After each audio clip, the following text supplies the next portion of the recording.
Hi, my name is Hunter, and this is my story. So growing up, I never really grew up in a Christian household, and quite frankly, a stable household.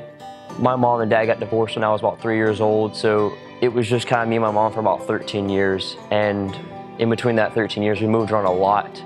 I mean, school to school. And, it was just me and her. And during this whole time, we didn't go to church. I didn't know who God was the entire time.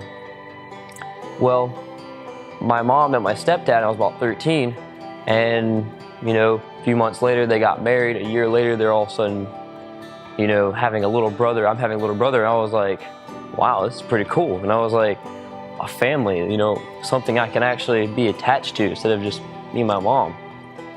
Well, things after, my brother kind of went a bit downhill.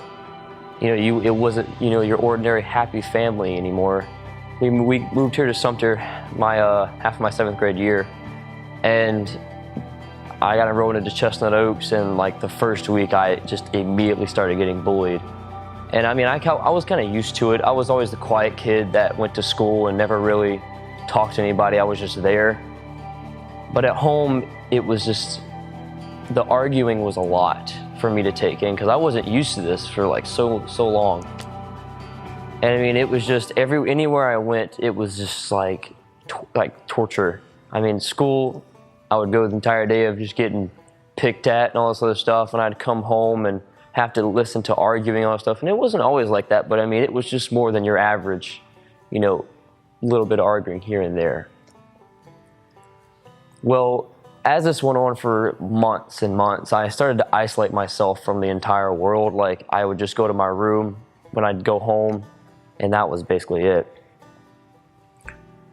Well, after, some scenarios at school that happened, and at home, I would get yelled at for, the smallest of things. I just was fed up. I really was done with it.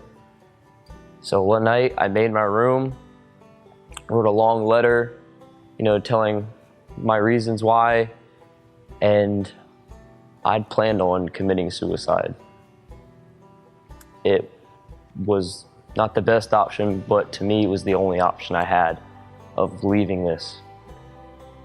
So I was getting ready to do it, and just seconds before I stopped, and, I realized there's guys that I used to play the PlayStation 3 with that, they wouldn't know where I was. So I got on there, and they talked me out of it for hours and hours, and I promised them I wouldn't ever think of that again. Well, even though that happened, things didn't change at all. I mean, I never told anybody about it because I was too embarrassed, and I didn't want to go to a mental institution or anything like that. And as time went on into the 8th grade year, about, I'd say, a quarter from the summertime, my mom wanted to move back to Walterboro. And I kind of started to gain some friends. My grandmother would take me to church like every once in a blue moon. And I kind of liked it because it was just something to do on Sundays. Like, I really didn't know what was going on because I still, during this time, I don't know who God is. I don't know who He is. He's just some guy that they talk to during the service. As time went on, I was like, they wanted to move, and I was just like, hey, me and you have been moving like our whole lives. Like, I mean, we started off really, really poor. I mean, to sleeping in the back of her car because we had nowhere else to go. Just moving anywhere. I was like, Mom, we move a lot. Can I please just stay with my grandmother and finish out this year? And after a lot of, her thinking about it and all that stuff, I stayed. And during the summertime came, and I was like, Mom, I love it here. Like, I'm really starting to make some friends, and I'm starting to go into church with her, like, a few times. And like more often, I was just like, I like this. This is nice. I'm in a financially stable house, and I'm wearing nicer clothes instead of the baggy clothes I've always worn my whole life.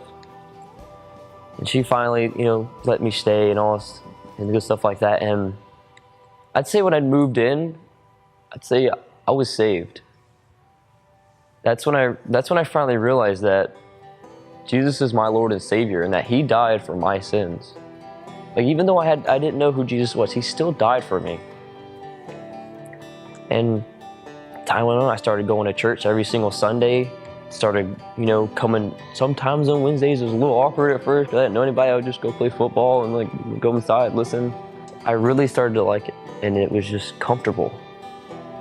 Well, I went on the Miami mission trip, and then I went on the Kentucky mission trip, and I was like, Jesus is really making an impact in my life, and I love this relationship that I'm gaining with him. So on May 31st of 2015, I took my next step towards Jesus Christ and got baptized. And just coming out of the water, it was just an extremely refreshing moment. And ever since I've lived with my grandmother, things have been going good. I mean, Sumter High is the first school I've been at more than 3 consecutive years. No other school has been. And, I've job, school, ROTC, all this other stuff. So it's just like, Jesus is really like making an impact in my life, and he's leading me to the direction he wants me to go. Just know that Jesus is always going to be there for you, because I look back on the day that I almost committed suicide. In those few seconds that I stopped, I realized that was Jesus stopping me. Even though I didn't know who he was at the time, he was still there. And this is my story.